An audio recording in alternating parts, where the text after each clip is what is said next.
Oh hey, Jeremy here from Long Speed Marine. Today I'm going to be carrying on working on the Merc with the rad support, so let's get into this now and show you what's going on.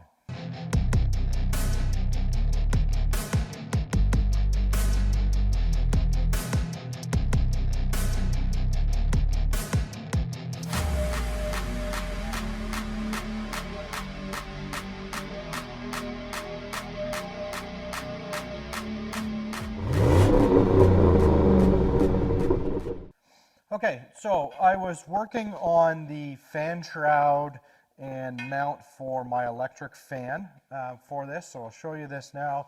I just did it on a bunch of short videos because it's not too exciting bending up the sheet metal and all that kind of stuff, so I just made it out of sheet metal. This fan is a Volvo fan from like a 95 to 98 Volvo car. So it comes as a whole assembly and shroud, so that's unbolted and trimmed down. So I just made that fan shroud there for this rad. The Radiator is an S10 V8 swap Corvette style rad. So that's what this rad is, aluminum off of Amazon, and it's cheap. So I've got my rad support here. So now I need to make the piece that goes up and over the top. Basically up and along here, and then make the mount piece that will hold the rad up. So that's basically going to be a clamp that comes up over the top. Very similar to how a GM would be. I'm going to use the same GM style mounts that come over the Radiator, and then just have a top piece that clamps down and holds this in place where I want it to be set. So that's what I'm going to be working on. I'm going to be working on that. Plus, I'm not happy with how the tunnel is in this car, so I'd like to lower the motor and get the tunnel fixed up a little bit. I raised this motor up as high as it is because two reasons. One, I wanted to save some money and run the truck style oil pan from this, which is obviously higher than the car style one. And because this is going to be bagged and it's going to be, able to slam right down, obviously I don't want the oil pan lower than any part of the frame. So that's why it sits up so high. Plus I wanted to be able to try and fit in this area down here the factory mount and space for the air conditioning. But I think that's all going to go away. I think I'm not going to do that, bother with that anymore. If I do, I will just have to cut out the frame.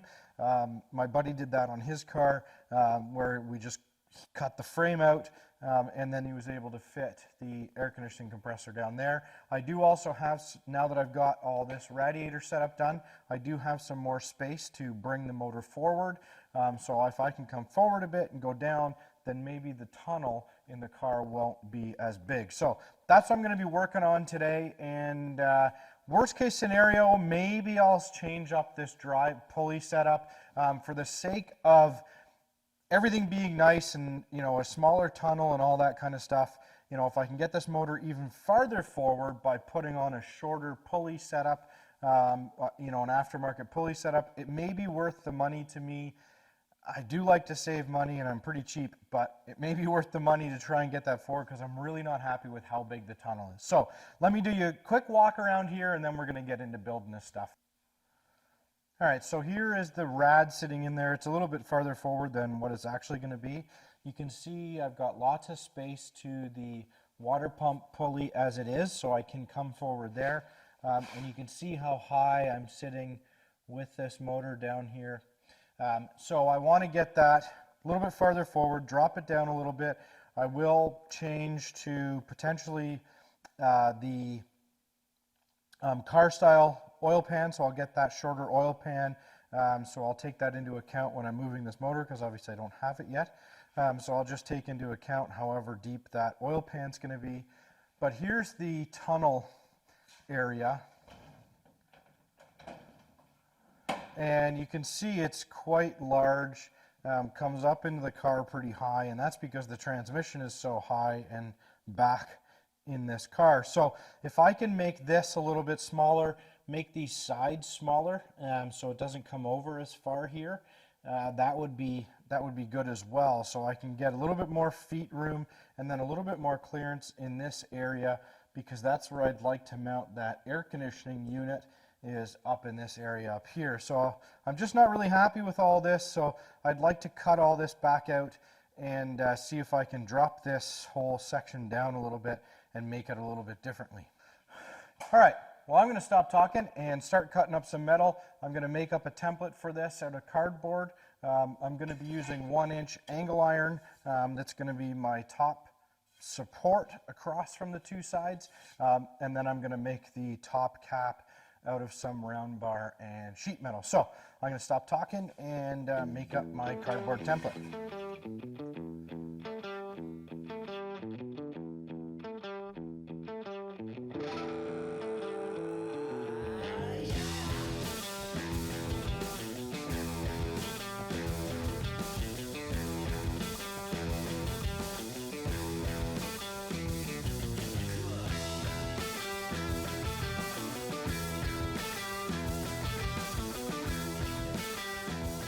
So I got my top piece figured out how high I wanted it. So just got that tacked in place for now. I need to go and finish weld this, grind it all off, make it look a little bit prettier. So these are the mounts that I'm using on the front. So these are the GM style mounts that most GM cars from the 70s and 80s used. So that's what's going to go on the top. And then this is my top cap that I made up here. Again, I need to finish weld this and put some sheet metal across it, but this is the top cap that we're going to be using.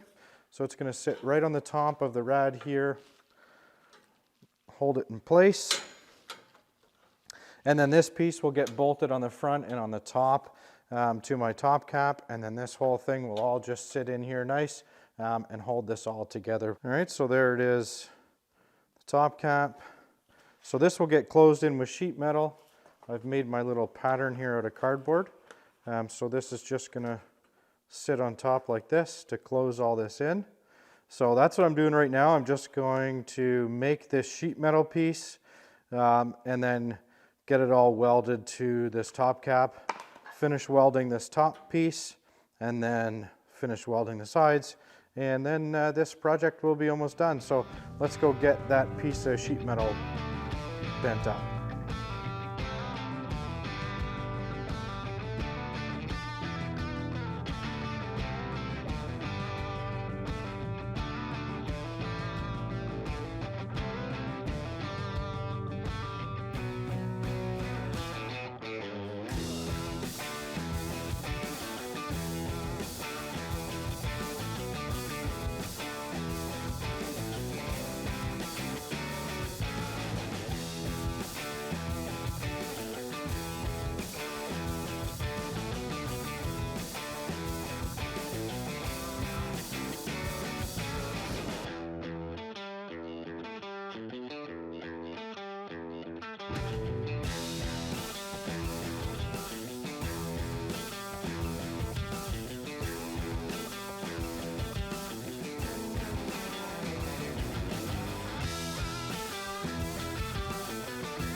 Okay, so I got this capped off, all welded up, and it's looking pretty good. Some of my welds were a little bit funky, but it'll be okay. Again, it's under the hood. So now it's all clamped down. You can see the rad holds quite tight in there. I can't wiggle it at all, so that's perfect. It's not going to rub on anything. Yes, this whole thing moves. I mean, if you take any rad support in a car, they're usually only bolted down with 2 bolts, so they will wiggle a little bit. Once this gets bolted to the fenders on either side, this whole thing just becomes totally stiff, because then the fenders are tied into the body of the car and everything just stiffens right up. So right now I need to drill the hole, so I'm going to have mounting bolts this way and probably put 2 in the top here. I don't know that I really need to, but I'm going to do that anyway. So I'm just going to mark where I want the holes here with my little spot punch.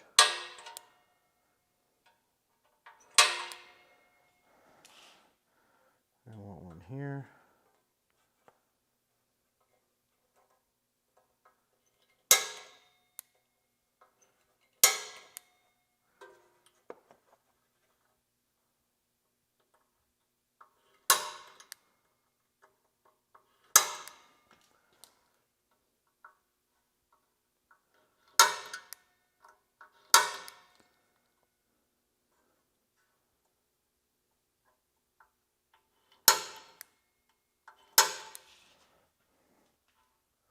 Guess I maybe should have measured all this so that they look symmetrical. Maybe. I don't have a measuring stick.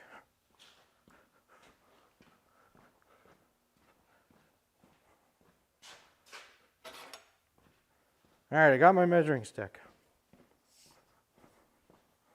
Let's do this a little bit better and make it look symmetrical. Can I see that? Yeah. Okay, so that one.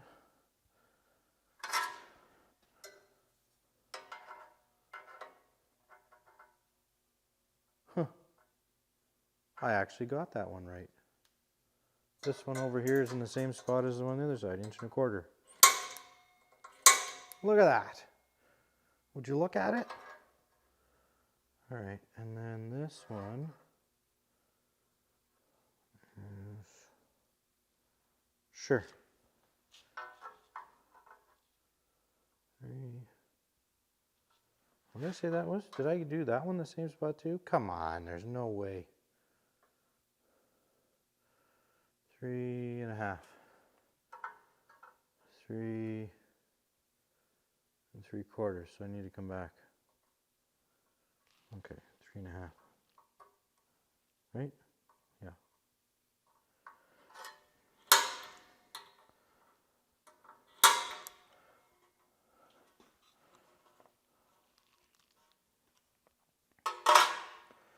All right, now I'll drill those holes. I'm going to use 1/4 inch bolts for this. It'll be just fine. Oh, I didn't put a punch over here.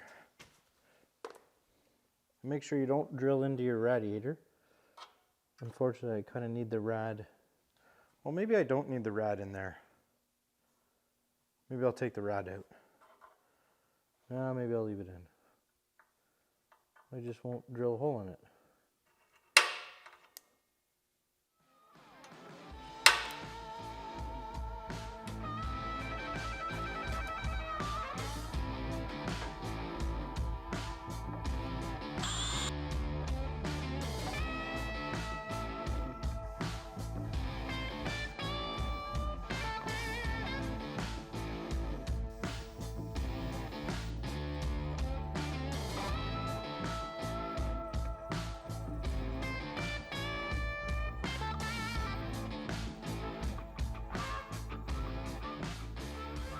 All right, so that's got that all bolted in there good. So what I ended up doing is putting in 5/16 bolts. I don't need the ones on the front because this is good and strong as it is. I mean, you can pretty much stand on this and it's not even pushing this part down. So that's really, really strong. I'm happy with how that turned out. This is going to be good. It's not the prettiest thing in the world, but that's okay. the hood stays closed. And you know what? LS motors are ugly anyway, so it matches the ugliness of the LS.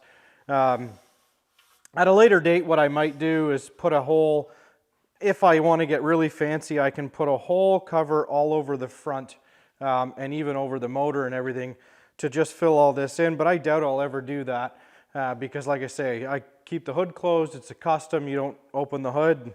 You know, it's better to have the hood closed and show off the body line. So that's all working great. My next thing that I'll be working on and tackling on this car is probably getting this motor a bit lower. We're going to pull it forward because like I said, I've got quite a bit of room here that I can come forward.